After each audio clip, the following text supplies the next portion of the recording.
Bone Thugs and Harmony and 3-6 Mafia. Man, I ain't watched Light Bright Get Mad. Listen, first of all, I'm gonna say this: if you're not official hip hop head like that, and you know what I'm saying, you can chill out. You know what I'm saying? You make it. This wasn't in New York. This wasn't no locks. This you know what I'm saying? This was West Coast this excluded. I know this excluded New York, but on some real shit, bro. It was so hyped. I remember Shavante literally called me on FaceTime like the minute the shit to start. You know, niggas started fighting and shit. But even before that, when them niggas came out, you know what I'm saying? Like, first of all, fuck, you got a caution thing in the middle between y'all. That's how hard y'all beefing down here.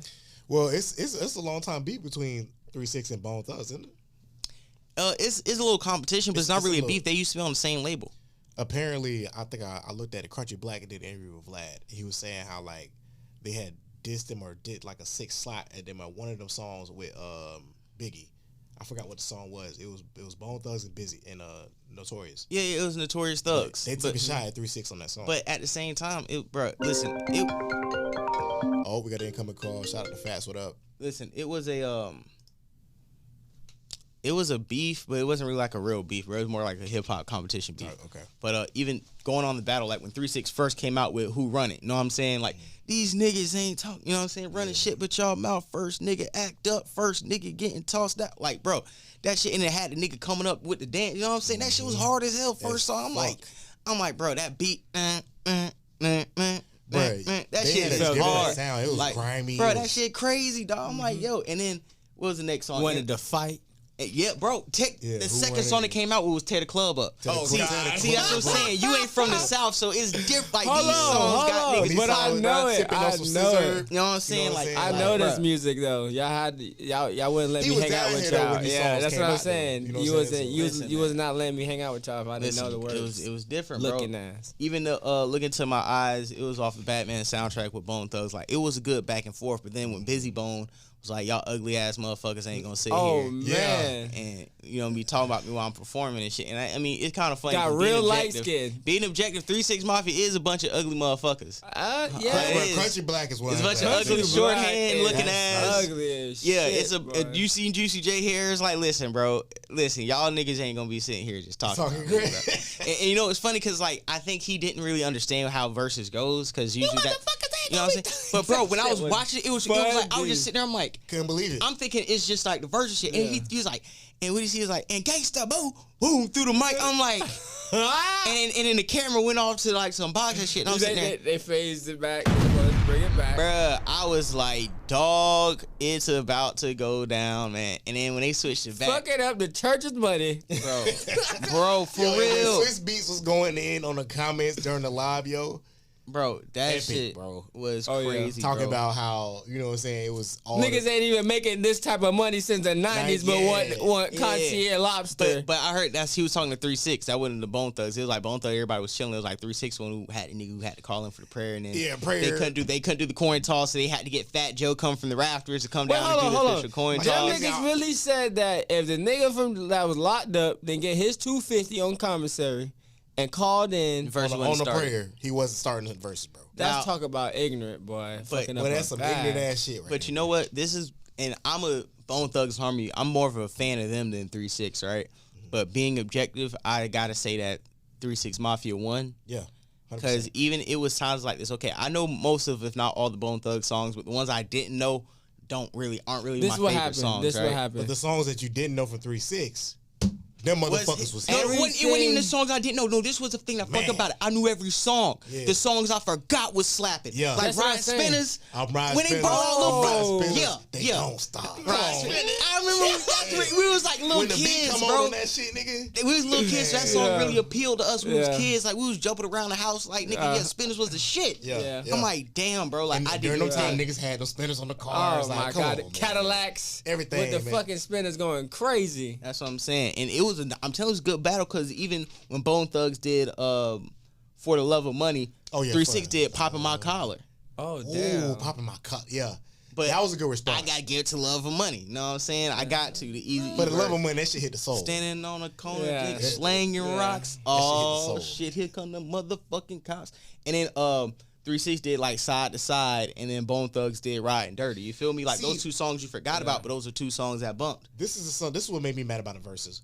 why was Wiz Khalifa performing? What you mean? Why Wiz Khalifa was? What were you talking about? His man. I understand that, but this is 3-6 Mafia versus Bone Thugs. This is not Juicy J in his solo career. Because if that's the case, let's play some of DJ Paul's singles like solo. They shit. did. That's the versus battle. That's what versus battles are. So I'm like, bro, I didn't really care for Wiz performing like that. Like it was cool because it was, you know what I'm saying, it's Wiz. We grew, you know what I'm saying, we was in high school and then we was TGOD down. We was I fought with Wiz, but I just wanted to hear more 3-6. That's all I'm saying. You know what I'm saying? Like, bro, I'm gonna keep it 1,000 with you, bro.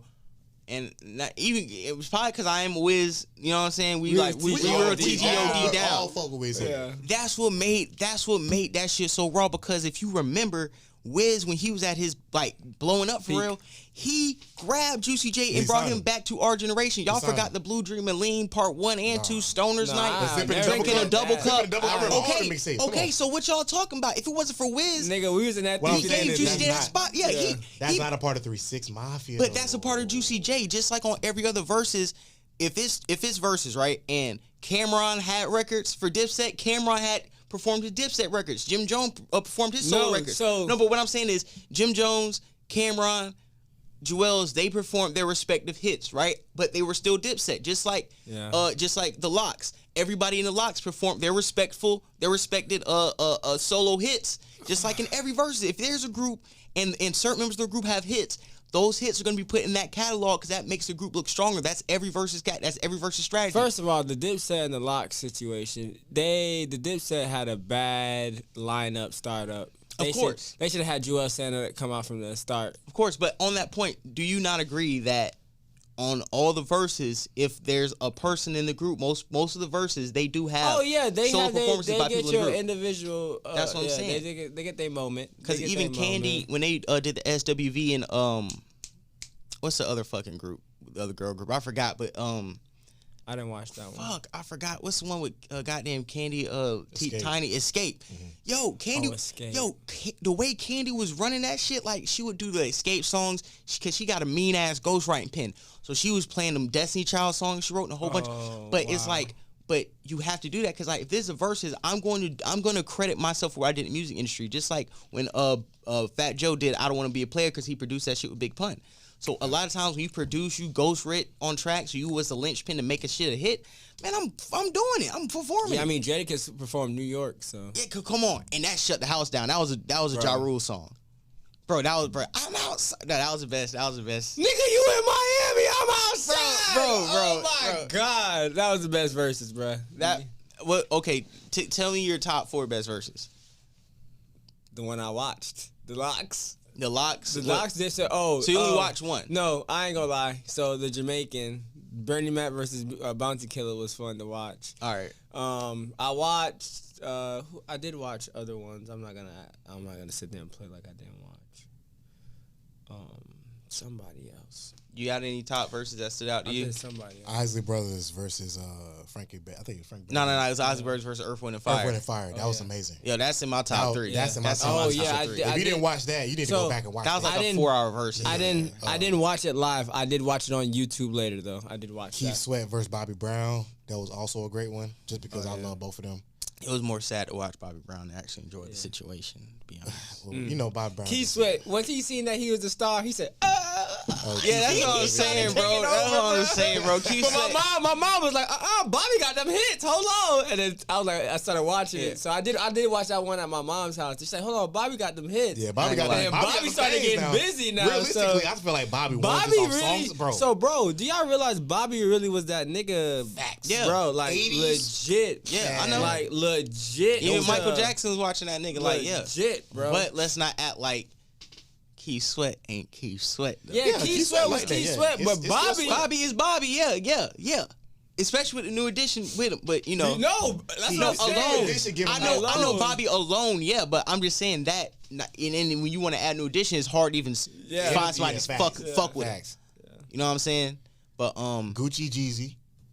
Gucci. Oh yeah, Gucci Jeezy. That's number 2. That was just because if you was in the mixtape era when Wayne and you know what I'm saying, you just love that. I'm gonna give you a top 4. Put them in the dirt. Number 4. Damn. Number 4. I probably gotta go with. I probably gotta go with the Ozzy Brothers, Earth, Wind and Fire. Yeah.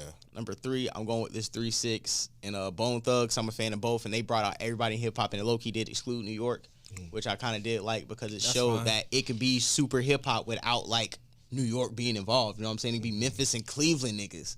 You know, that's hip hop. When you could have Memphis and Cleveland, and they brought out everybody. They even had Terrence Howard. They even had Terrence Howard coming out rapping. Like, what the fuck? Terrence Howard. That was crazy. They even brought out Lil Wayne. They even brought Lil Wayne.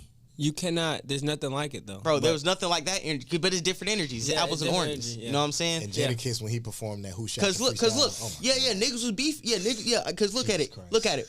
Look, it's different energies. Yeah, that New York is aggressive. But you seen what happened? Niggas was throwing mics ready to fight. Nigga, who run it? Tear the club up. That's the type of energy. Like, bro, niggas got killed in the 90s all through the 2000s. Bro. They brought out Lil Jon. Like, they brought out really what ushered in, like, the South, like, running this shit, bro. So let me finish up real quick. I think I got those two. I got to say Locks, Dipset, number 2, and I got to say Jeezy, Gucci, number 1 for me just because, like, you know, that was I got to say, I watched this one, actually. Jadakiss versus Fabulous. I watched that one, too. Yeah, that was good. But that reminded me of the Fat Joe, not Fat Joe, but the Rick Ross 2 Chainz versus where it's kind of one-sided in a way. Yeah, it was straight 40 versus Too Short. That was. I mean, it was cool. I liked it, but I didn't watch that one. Yeah, that was all right. That was an all right one. So we got 2 topics knocked out. Okay, so